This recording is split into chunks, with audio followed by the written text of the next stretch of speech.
Hey, it's Megan with WTI, and every now and then I really need a little energy boost. So the way I like to do that lately is with the Alani new sugar-free energy drinks.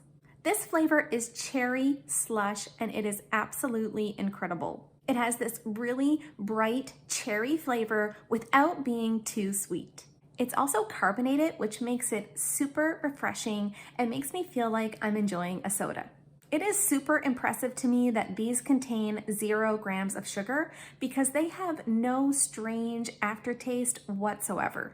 I really appreciate the extra energy boost that they provide for me for days when I'm maybe feeling really sluggish and not a lot of energy, or for those times when I am going on a really long road trip. It is not unusual for me and my husband to take road trips of 4 hours or longer. So it is really helpful to have something that can help us to stay perked up for our drive.